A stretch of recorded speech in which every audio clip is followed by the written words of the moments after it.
గత కరోనా తర్వాత వచ్చిన వరదల వల్ల అటు కరోనా ఇటు వరదల వల్ల షాప్ పూర్తిగా లాస్ అయిన సారంగి లక్ష్మీకాంత్ గారు ప్రస్తుతం మన దగ్గర ఉన్నారు. ఇక్కడ చూస్తే కంప్యూటర్ గ్యాలరీ అనే షాపు పాలమూరు పట్టణంలో అత్యంత ఫేమస్గా ఉన్నది. కంప్యూటర్కి సంబంధించిన అన్ని పార్ట్స్, స్పేర్ పార్ట్స్ ఇక్కడ దొరికేది. లక్ష్మీకాంత్ అన్న గారు అనేక సామాజిక సేవా కార్యక్రమాలు నిర్వహిస్తూనే ఈ షాపును తాను నిర్మాణం చేసుకున్నాడు.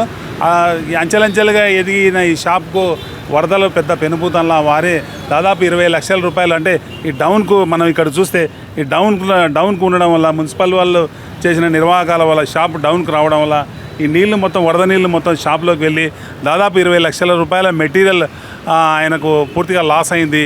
ఇదేది మున్సిపల్ అధికారులు పట్టించుకోలేదు. ఇది పట్టించుకోకుండా తాజాగా వారికి నోటీసులు ఇచ్చారు.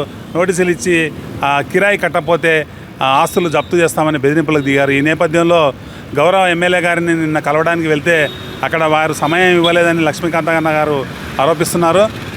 ఇప్పుడే కొద్దిసేపటి క్రితం ఆయన బాబా సాహెబ్ అంబేద్కర్ విగ్రహానికి వినతి పత్రం ఇచ్చాడు. తన మొరను ఎవరు వినిపించుకోవడం లేదని, కనీసం అంబేద్కర్ గారికైనా తన బాధ చెప్పుకుంటానని ఆయన అక్కడ వినతి పత్రం ఇవ్వడం జరిగింది. ప్రస్తుతం మనకు షాపు నిర్వాహకులు బాధితులైన లక్ష్మీకాంత్ అన్న గారు, సారంగి లక్ష్మీకాంత్ అన్న గారు మన దగ్గర ఉన్నారు. అన్న అడిగి మరిన్ని వివరాలు తెలుసుకునే ప్రయత్నం చేస్తాం. అన్న, మీరు అంటే ఇందాక ఒక వైలెంట్గా, అంటే ఒక బాధాకరమైన విషయం ఏంటంటే అంబేద్కర్ విగ్రహానికి వినతి పత్రం ఇవ్వడంతో పాటు సమస్యను పరిష్కరించకపోతే ఆత్మహత్య చేసుకుంటానని ప్రకటించారు. అంటే ఇంత మంచి గొప్ప పేరున్న మీరు ఇంత తీవ్ర నిర్ణయానికి ఎందుకు వస్తున్నారు? ఇది మంచిది కాదని మీకు తెలియదా? ఇది మంచిది కాదనే విషయం నాకు తెలుసు, కానీ ఈ షాప్ అనేది నా జీవనోపాధికి సంబంధించింది. నాకు, నా కుటుంబానికి, నా దగ్గర పనిచేసే వాళ్లకు సంబంధించింది. గత 25 ఏళ్ల నుంచి నేను ఈ షాపును ఎంతో కష్టపడి నిర్మించుకున్న ఈ షాపు వరదల మూలంగా, రోడ్డు వైడనింగ్ మూలంగా ఎంత ఇబ్బందికర పరిస్థితుల్లోకి వచ్చిందంటే, వర్షము ఒక చిన్నపిల్లగాడు మూత్రం పోస్తే షాప్లోకి వచ్చే పరిస్థితి వచ్చింది లాస్ట్. ఇదే విషయమై నేను గత మాజీ మంత్రి గారిని, ఇప్పుడున్న ఎమ్మెల్యే గారిని, మున్సిపల్ కమిషనర్ గారిని ఎన్నోసార్లు కలవడం చేసి, సరే ఇప్పుడున్న ఎమ్మెల్యే గారు అంటే కొత్తగా వచ్చారు, ఆయనకు సంగతి తెలియకపోయి ఉండొచ్చు, కానీ మున్సిపల్ కమిషనర్ గారిని నేను దగ్గర ఒక 500-600 సార్లు కలిసి ఉంటాను. నేను ఎప్పుడు ఆయన వచ్చి చూసి పర్టికులర్గా చూసి, అరే మీ షాప్లోకి నీళ్ళు వచ్చినాయి ఎట్లా అంటే, నాకు దాదాపుగా 20 లక్షల రూపాయల మెటీరియల్ నా షాప్లో వర్షంలో తడిచిపోయింది. నాకు కొత్త ప్రింటర్లు, కంప్యూటర్లు అన్నీ నాశనం అయిపోయినాయి. ఈ దానికి బాధ్యులు ఎవరు అంటే నాకు సంబంధం లేదు. గతంలో ఉన్న మాజీ మంత్రి గారు వెళ్ళి లోకల్ బాడీ కలెక్టర్ని కలవండి అని అంటే లోకల్ బాడీస్ కలెక్టర్ని కలిసిన 29 టైమ్స్ ఆయన దగ్గరికి నేను తిరిగితే 29th టైము ఆ రోజు ఆయన కలవడం జరిగింది. నాకు నా ఇష్యూ అంతా చెప్పిన తర్వాత చూద్దామన్నాడు, ఆయన పోయిండు. కమిషనర్ గారు 3 ఏళ్ళ నుంచి ఉన్న కమిషనర్ గారు ఇప్పటి వరకు ఉన్నారు. ఆయన వస్తాడు ఇక్కడికి, ఎమ్మెల్యే గారిని తొలుకొచ్చినప్పుడు మంత్రి గారి ముందల్లో ఆయన ఒకలాగా మాట్లాడతాడు, ఆఫీస్కి పోతే ఒకలాగా మాట్లాడతాడు. మీకు అవన్నీ చేయాల్సిన అవసరం ఏముంది అంటారు. నిన్న 5వ నా షాపుకు సంబంధించి నాకు నిన్న నోటీస్ ఇచ్చారు. ఒకటి 4 లక్షల రూపాయలు రెంట్ కట్టమని నాకు నోటీస్ ఇచ్చారు. లేకుంటే నా ఆస్తి జప్తు చేస్తా అని చెప్పి additional municipal assistant municipal commissioner గారు చెప్పడం జరిగింది. ఇదే విషయమై నిన్న రాత్రి నేను ఎమ్మెల్యే గారిని కలుద్దామని చెప్పి క్యాంప్ ఆఫీస్కి పోయినా. ఆయన దగ్గర ఉన్న వాళ్ళు ఎవరు ఆయన దగ్గరికి పోనీయలేదు నన్ను. నాకు ఇంకా వేరే దారి ఏం అనిపించలేదు. నేను తెరవని టైంకు, నేను లాస్ అయిన ఆస్తి నష్టానికి తెరవని టైంకు నేను రెంట్ ఎలా కడతాను?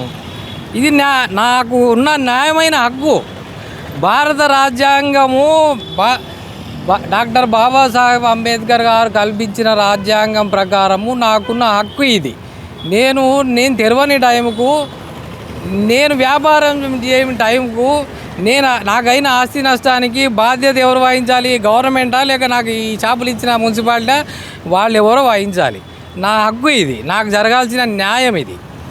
అందుకోసమే ఈరోజు ఏం చేసిన నేను ఈ మొత్తం భారత రాజ్యాంగానికి నిర్మాత అంబేద్కర్ గారి దగ్గరికి వెళ్ళి వినతి పత్రం ఇవ్వడం జరిగింది. ఈసారి చూస్తాను, ఒకవేళ కాకుంటే ఏం చేయాలో అది చూద్దాం. మళ్ళీ ఎమ్మెల్యే గారిని కలిసి మీ సమస్యను విన్నవించుకున్నారా? నిన్న చాలామంది వ్యాపారులు ఎమ్మెల్యే గారిని కలిసిన ఇదే అంశం. నిన్న 7:30కి వెళ్ళినా నేను ఆయన దగ్గరికి, సార్ దగ్గరికి. 9:40 వరకు కూర్చున్నా. అక్కడ కూర్చున్న వాళ్ళు ఎవరిని నన్ను అయితే అక్కడికి రానియలేదు.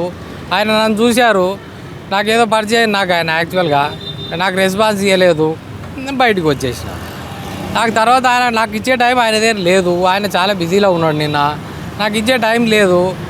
మనం ఇంక అంతకుమించి అయితే ఆయననేం అడగలేము, ఎందుకని చెప్పి నేను వాపసు వచ్చేసి.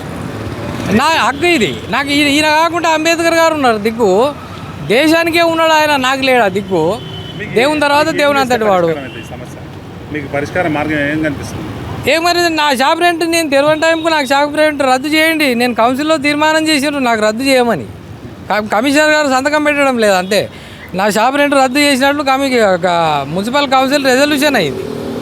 మరి దానికి సంబంధించి నాకు రద్దు చేసి ఇస్తే మిగతా అమౌంట్ కడతా కదా నేను. నాకు జరిగిన ఆస్తి నష్టాన్ని కూడా ఇచ్చిపెడుతున్నాను నేను. ఇంకా యాక్చువల్గా అయితే నేను 20 లక్షలు క్లెయిమ్ చేయాలి వాళ్ళ దగ్గర. నాకు న్యాయం జరగాలని కోరుతున్నా.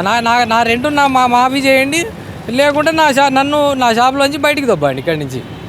దాని తర్వాత పరిస్థితులు నేను ఎదుర్కొంటా. ఇది నా డిమాండ్. ఇది సారంగి లక్ష్మీకాంత్ గారి ఒక ఒపీనియన్. తాను తెరవని టైంకు షాప్కు అద్దెలు చెల్లించాలని మున్సిపల్ అధికారులు వేధిస్తున్నారని, ఇదే విషయం చెప్పుకుందామని స్థానిక ఎమ్మెల్యే గారి దగ్గరికి వెళ్ళి అక్కడ ప్రయత్నం చేస్తే అక్కడ వారి సమయం ఇవ్వలేదని, వారు బిజీగా ఉండడం వల్ల తనకు సమయం రాలేదని దాదాపు 2 గంటలకు పైగా ఎదురు చూసి తిరిగి వచ్చేసానని, ఇవాళ ఏం చేయాలో తెలియక రాజ్యాంగ నిర్మాత డాక్టర్ బాబాసాహెబ్ అంబేద్కర్ గారికి విగ్రహానికి తాను వినతిపత్రం ఇచ్చానని, ఇప్పటికి కూడా తనకు న్యాయం చేయకపోతే తాను ఏం చేయాలన్నది ఇంకా కార్యాచరణను ప్రకటించలేదని, తప్పనిసరిగా ప్రకటిస్తానని, పాలకులు ఖచ్చితంగా ఈ సమస్యను సానుభూతితో పరిశీలించాలని, అవసరమైన మేరకు మున్సిపల్ అధికారులకు తగు ఆదేశాలు జారీ చేసి తనలాంటి నిరుపేద వ్యాపారిని, అంటే ఇప్పటికే 20 లక్షలు లాస్ అయింది, షాపు డౌన్కు రావడం వల్ల షాపు గిరాకీ లేకుండా పోయింది, ఎటు చూసినా కూడా తాను దిక్కుతోచని పరిస్థితుల్లో ఉన్నానని సారంగి లక్ష్మీకాంత్ గారు తీవ్ర మనోవేదన వ్యక్తం చేస్తున్నారు. ఇప్పటికైనా గౌరవ ఎమ్మెల్యే గారు స్పందించి మున్సిపల్ అధికారులతో ఈ సమస్యను సానుభూతితో చర్చించి ఖచ్చితంగా తనకు న్యాయం చేయాలని, న్యాయం తన వైపే ఉందని వారు స్పష్టంగా తెలియపరుస్తున్నారు. ఇది ఇక్కడ పరిస్థితి.